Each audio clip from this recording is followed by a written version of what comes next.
Hey Jen, how are you doing today? Hi. I'm Good. How are you?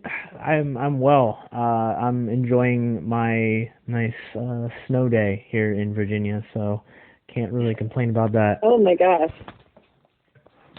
Yeah, it's very warm here. oh, I mean, I can't imagine snow right now. yeah, it's quite a difference. It's funny how different worlds can be within the same continent. I know. So Shook has been one of my very first films that I saw this year was Promising Young Woman, and Yeah. it's an utter masterpiece. And I kind of made it my goal this year to expose myself to more female written and directed projects when it came to film, because as a cinephile I felt like this was an area of my life that was definitely lacking.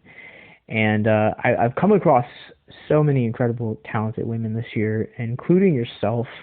um, Yeah, shook Shook is instantly, as of this interview, in my top 10 for the year. And it oh, is one of those movies that I love, slasher movies, and I love mystery movies, and it's a movie that I feel like you can just go back to consistently and still find something new and still have that same experience as you're watching it. And that's so cool. I loved it. And so I'm wondering, so this is a film that you co-wrote with Alexia Glidewell? Alessia. Elijah Gladwell. Yeah, Alessia Glidewell. Yeah. And this film is interesting to look at because it has such an interesting, like, unique visual aesthetic. And I'm wondering, as you guys were writing this script and kind of coming up with these sequences, how you guys imagined this film playing out visually to bring the social media component into the story and allow the audience to go through and experience what Mia's going through.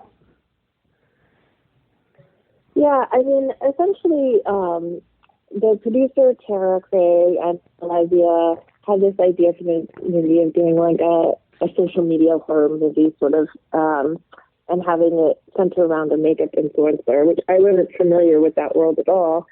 And they came to me and asked me to write it. And when I first started scripting it out, I mean, that is like the biggest challenge is you start, to have something that revolves so much around screens is how can you make it cinematic.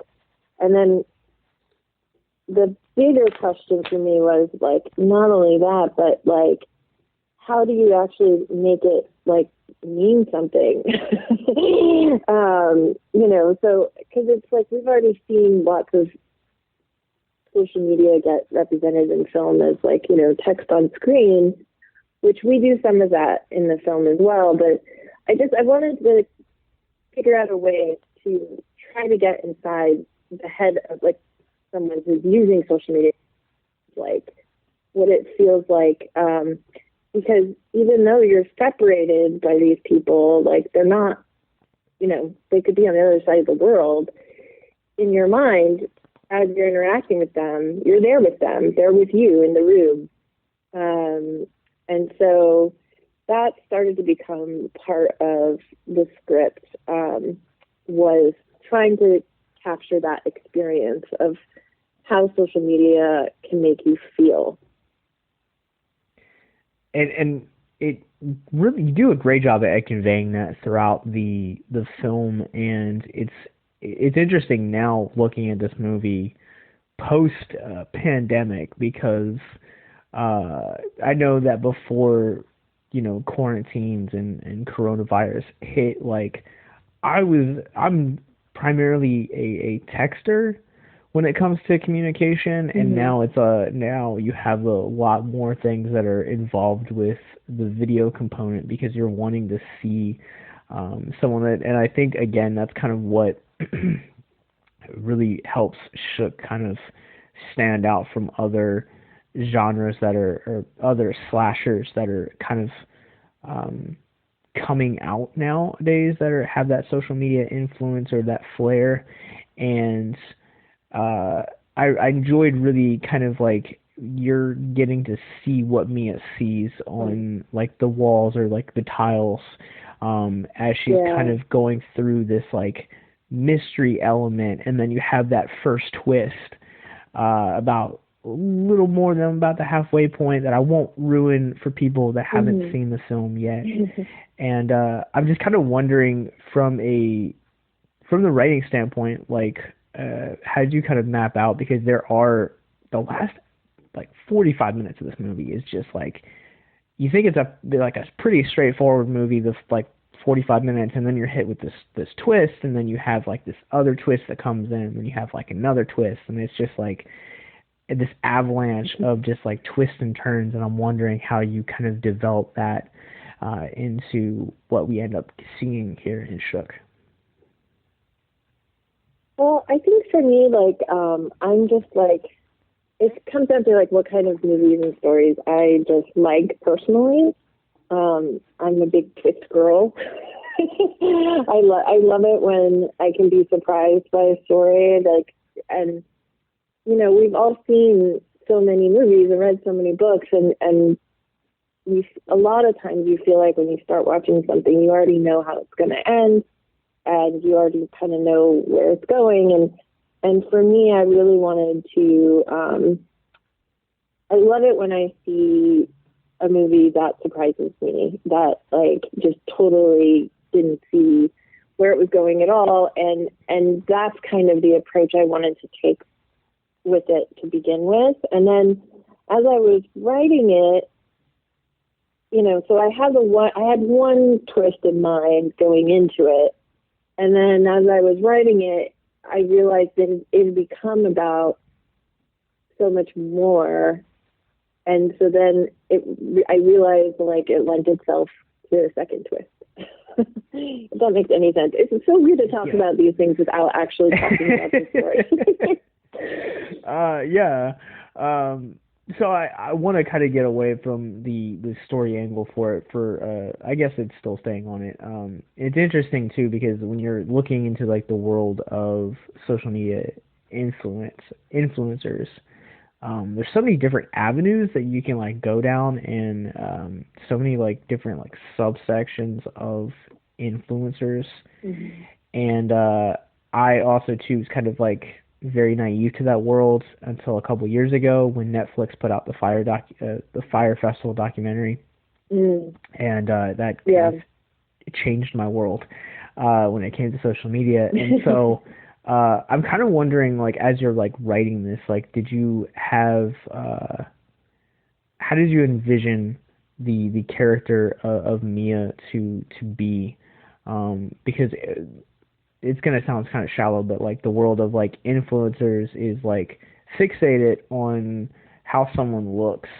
And it seems like the prettier someone is, or the more attractive someone is, the more followers that they get, the more like clothes that they like, the more skin they show, like the more followers and stuff like that. So Daisy, I hope I'm saying that name right, Tutor plays Mia in this movie, does a phenomenal job. And I'm just kind of wondering, when you were writing the script, did you envision everything that Mia kind of brought to that role, or when you saw her, did it kind of like shake up and take the film into a new direction? Yeah, you know, it was really interesting. She was, casting her was probably one of the most difficult things in the whole process. Like, we were about a week away from shooting, and I still didn't have my Mia. And we auditioned so many girls, and we actually also auditioned real life makeup influencers as well. And because I was researching a lot of them at the time, and like the woman at the beginning of the film in the opening scene, she is a real life makeup influencer. She's got like 500,000 followers on Instagram. But, what was interesting is when I found Daisy, like, essentially I was freaking out. We didn't have an actress. I was talking to the DP, and he's like, my friend's girlfriend's an actress. I was like, okay, like, have her send me a tape. Like, I was just having everybody I knew, like, just send me people, because we were running out of time. And I'd seen a lot of great girls, but just nothing special. And Daisy had this great combination of, she has a really beautiful face, it's a very different kind of look, and yet she had so much more to her. Like, I was like, okay, I can watch a movie with her face for an hour and a half, because the whole movie is just her. So it can't just be a pretty girl who knows how to be scared. You need somebody who can show you other, aspects to a human. And that in itself, like, once I saw her, it made me think about the role differently, if that makes sense. Because I was like, oh, like, it just made her character deeper to me. And then kind of as we moved together in shooting, I feel like it developed into like a much more interesting character than it had started as. Yeah, and kind of heading into a little bit of like the roots that this film is able to lay down. It commentates on a lot of how we as a culture will perceive influencers, and you kind of never really kind of take time to really think about their mental health, and even the mental health of us that are consuming the content. And there's a scene in closer to one of the scenes that is like very close to one of the twists that I again won't spoil. It is revealed to be broadcasting live. And, when you're understanding the context of why it's broadcasting live, it kind of speaks a lot of volumes about what we are as a culture, and how we consume, and how we're always kind of looking for the next best thing, and almost like borderline bloodthirsty at a certain point. Yeah. And I'm wondering if you can comment on some of the film's social commentaries. I guess for me, like, a lot of it had to do with, how we go online to escape, and kind of on the line you can create a persona that you can control, and you can make friendships that you control, and you control who sees you and how they see you, and you can kind of escape like the real relationships in your life, and maybe the things that aren't very comfortable that you can't control. And I think for me, it's definitely speaking to that scene is the idea of, you might have 5,000 friends on Facebook, but are they, what are online friends? Like, what is that really? And how much of it is people just entertainment, and entertaining your friend is there so that you can see what they posted today, and that's entertaining to you. And it's less about like an actual bond of friendship and sharing and, intimacy. So we've all become kind of each other's entertainment. Man, that's a really good way of looking at it. And one of the things that helps set our publication apart from others like IGN and some of these bigger name like Bloody Disgusting and outlets like that I have such an immense respect for, but we are also a nonprofit, so we create content that will educate and engage individuals, whether that's through our reading platform or through our video or audio platform like this, on mental health awareness and suicide prevention through pop culture. And as I was looking and as I was really reflecting on a lot of Shook's kind of character arcs and stuff like that, I think one of the most humanizing elements of Mia's character is kind of the fact that, you know, in the beginning there is this the real life influencer, makeup influencer that you're referring to, experiences a tragedy, and that tragedy affects Mia. And Mia also has a lot of other things that are going on in her personal life that, you know, she's like trying to like keep like hold of, but also at the same time like trying to distance herself from. And by the end of the movie, she's kind of left with this like reflection of even before the hour mark when we hit our first twist, she's kind of left with this you know, question of what am I willing to pay to achieve this glory, and really what in the end is it gonna be worth. And I don't know if you like created this film and like with the intent of kind of like bringing these like bigger questions and self-analyzations and social commentaries, but I found this film to be really compelling and really deep, and I'm wondering if you can kind of talk about your journey as a writer in composing the mental health journey of Mia from this tragedy until the film's finale. Sure. I mean, I think as far as figuring out her arc, I think, you know, when I write, at least, I always try to put myself in my character's position, you know, even if they're doing something maybe that I wouldn't do or don't agree with, but I try to understand the motivations and relate to them. And as far as where she begins the film, like, you can relate to that, you know, it's like something awesome happens to you and you post it online and it gets, you know, a ton of likes and like it feels good, and you can see how that can suck people in and, you know, create this false sense of happiness and endorphins. And, you know, I think what she learns through the movie is that what's in your, that it's all a fiction.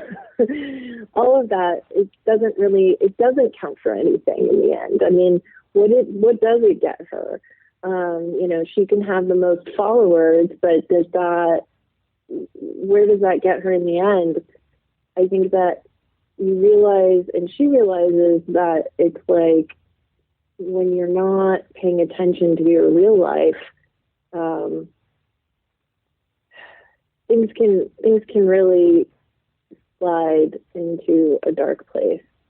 And I think, you know, that's what happens when you use things to escape or are attracted to something that makes you feel good in the moment, but maybe is just a moment. And you need to find the things that really matter and take care of them and pay attention to them. I guess, I don't know. Was that rambling? No, it's perfectly fine. We talked about it a little bit more in our review.